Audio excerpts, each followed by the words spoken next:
तो hello friends, welcome back to my YouTube channel. तो ये कुर्ते की स्टिचिंग का पार्ट 3 है। अगर आप लोगों ने इसके पार्ट 2 नहीं देखी है तो इस डिस्क्रिप्शन बॉक्स में लिंक कार्ड है, आप लोगों को चेक कर लेना है।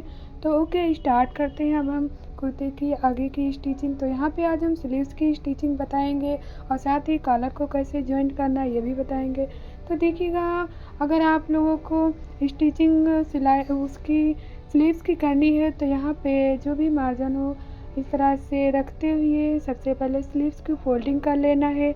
और अगर आप चाहें तो अलग से पट्टी लगा सकते हैं जिस कलर की आपकी सलवार हो। तो यहाँ पे देखिए, हमने कुछ इस तरह से अपने सलवार के कलर के अकॉर्डिंग यहाँ पे हमने लगाए हैं पट्टियाँ अलग से। तो यहाँ पे जो पट्टियाँ अलग से लगानी होती है तो आपको अपने स्लीव्स की फिटिंग बिल्कुल बराबर रखना है, क्योंकि इसमें फोल्डिंग का मार्जिन नहीं छोड़ना है। तो यहाँ पे अलग से पट्टी लगती है, इसलिए यहाँ पे बराबर साइज़ का रखता है। तो यहाँ पे देखिएगा, हमने वाइट वाले में भी कुछ अलग से यहाँ पे पट्टी लगाई है। तो ये कुछ हमारी स्लीव्स रेडी हो चुकी हैं। अब इसके बाद हम इसको जॉइंट करना सीखेंगे। तो यहाँ पे देखिएगा, स्लीव्स को सीधा कर लेना है, कुर्ते को उल्टा रखना है और यहाँ पे स्लीव्स को और कुर्ते के मुट्ठी को जो देख लेना है कि दोनों बराबर होना चाहिए, और कोई भी कम ज़्यादा होता है तो वहाँ पे कटिंग कर लेते हैं। तो देख सकते हैं हमारा तो बराबर है था। तो अब इसके बाद हम स्लीव्स को अंदर डालेंगे। तो यहाँ पे देख सकते हैं हमने स्लीव्स को अंदर डाला और कुर्ते को उल्टा रखा है। अब इस तरह से जॉइंट को जॉइंट मिलाते हुए यहाँ पे इस तरह से हम इसकी स्टिचिंग करेंगे। तो देखिएगा, स्लीव्स को जब अंदर डालते हैं तो जो स्लीव्स का आगे का फ्रंट थोड़ा ज़्यादा कटता है, तो आगे का फ्रंट आगे की तरफ रहना चाहिए, जिधर कुर्ते की कढ़ाई होती है उधर रहना चाहिए। यहाँ पे देख सकते हैं। और पीछे का बैक का जो ज़्यादा हिस्सा होता है वो पीछे बैक की साइड रहता है। तब यहाँ पे जॉइंट को जॉइंट मिलाते हुए अब इसको हम रखते हुए यहाँ पे स्टिचिंग कर लेंगे फाइनल। तो यहाँ पे इस तरह से हमने जॉइंट को जॉइंट मिलाते हुए यहाँ पे रखा है। जब भी आप स्टिचिंग करें स्लीव्स की तो आपको जॉइंट से स्टार्ट करना है मिलाते हुए, और यहाँ पे स्लीव्स में बीच में कट ज़रूर लगा लें। तो अब यहाँ पे देख सकते हैं इसका जो बीच का जॉइंट है और स्लीव्स का जो कट हमने लगाया था ये इसके बीच में आना चाहिए।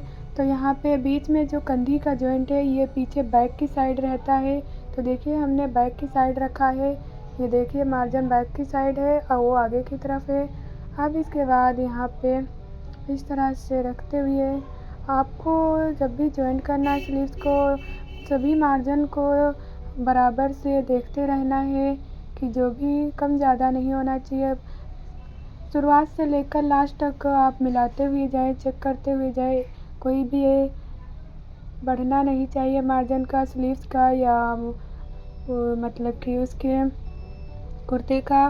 तो यहाँ पे देखिएगा, ये जो कुर्ते का मार्जिन है तो यहाँ पे ये भी बैक की साइड रहेगा। तो यहाँ पे इस तरह से कुछ फोल्ड करते हुए क्रॉस यहाँ पे हम बैक साइड रखेंगे।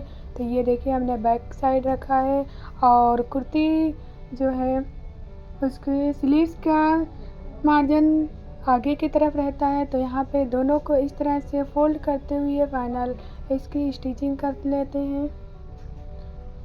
तो देखिए, हमने इसका बैक की साइड रखा है कुर्ते का मार्जिन, ये आगे की तरफ है और स्लीव्स का आगे की तरफ रखा है। अब इसके बाद दोनों देखिए हमारा जॉइंट पे जॉइंट आया है मार्जिन, इस तरह से देखिएगा। तो यहाँ पे आपको स्लीव्स जब भी चढ़ाना है तो दोनों मुड्ढे और स्लीव्स का मार्जिन बराबर होना चाहिए। तो इस तरह से क्या है, आपकी स्लीव्स में झोल नहीं आएगी। तो देखिए, हमारे स्लीव्स में झोल भी नहीं है, दोनों का मार्जिन बराबर आया है। तो इस तरह से आपको स्लीव्स को चढ़ाना है। तो यहाँ पे हमारी कुछ दोनों स्लीव्स इस तरह से जॉइंट हो चुकी हैं। तो फाइनल अब हम इसके कॉलर की कटिंग करेंगे। तो यहाँ पे एक हमने कॉलर के लिए बुकरम लिया है, हमने इसी कपड़े का ही बनाया है। तो यहाँ पे 14 इंच हमने इसकी लंबाई रखी है कॉलर की। देन इसके बाद इसको हम 2 इंच हमने इसकी चौड़ाई रखी है। अब इसके बाद इसको इस तरह से गोल कर लेंगे। आप लोग वीडियो में देख लीजिएगा अच्छी तरीके से। तो यहाँ पे कुछ इस तरह से गोलाई करते हुए इसको हम कॉलर का शेप दे देंगे। यहाँ पे बीच में जो भी मार्जिन है कट कर देंगे और किनारे की साइड थोड़ा कट कर देते हैं तिरछा। तो यहाँ पे हमारा कुछ इस तरह से पूरा कॉलर रेडी हो जाएगा। यहाँ पे देखिए नोक से थोड़ा सा क्रॉस कट कर देना है। अब बीच में हम उसको अच्छी तरीके से सेट करते हुए कट कर लेंगे। देखिए हमारा पूरा कॉलर कट के रेडी हो चुका। फिर से इसका मेजर कर लेंगे तो देखिए हमारा 14 इंच आया है कॉलर। अब इसके बाद इसको हम पेस्ट कर लेंगे दूसरे फैब्रिक पे। तो यहाँ पे इस तरह से बीच में रखते हुए फैब्रिक को उल्टा रखना है और इसके ऊपर हम कॉलर रखेंगे। यहाँ पे बीच में कच्चा लगा लेंगे। इस तरह से रखते हुए हम इसकी कटिंग कर लेंगे। जब भी आप कॉलर की कटिंग करें तो जैसे 14 इंच आपको रखना है तो 15 इंच रखें, ताकि गोलाई देते हुए तो ये बराबर का साइज आ सके। तो यहाँ पे देख लीजिएगा, हम यहाँ पे हमने थोड़ा मार्जिन रखा था। अब इसके बाद इसके आगे की तरफ हम फोल्डिंग कर देंगे। तो फाइनल यहाँ पे बूट भर का मार्जिन रखते हुए हमने इसकी फोल्डिंग कर दी है। अब इसके बाद हमने बूट भर की यहाँ पे सिलाई लगाई है और जो भी एक्स्ट्रा मार्जिन है यहाँ पे कट कर देंगे। देन इसके बाद अब हम दूसरा फैब्रिक लेंगे। इसको हम दूसरे फैब्रिक पे रखते हुए इस तरह से इसके गोलाई का शेप देते हुए इसकी फाइनल स्टिचिंग कर लेंगे।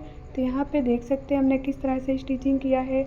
अब इसके बाद इसकी कटिंग कर देंगे और बीच में कट लगा लेंगे। देन इसके बाद इसको हम पलट लेंगे अच्छी तरीके से सेट करते हुए।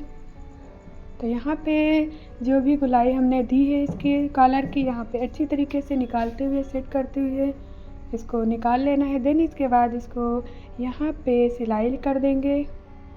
तो यहाँ पे देख सकते हैं हम कैसे सिलाई कर रहे हैं, ऐसे ही करना है।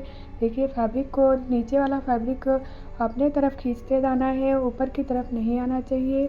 यहाँ पे बिल्कुल सेट आना चाहिए। अब इसके बाद गोलाई देते हुए हमने ये पूरी स्टिचिंग कर दी है। अब इसके बाद हम इसका एक्स्ट्रा मार्जिन कट कर देंगे। यहाँ पे हम सिलाई जितना मार्जिन रखेंगे।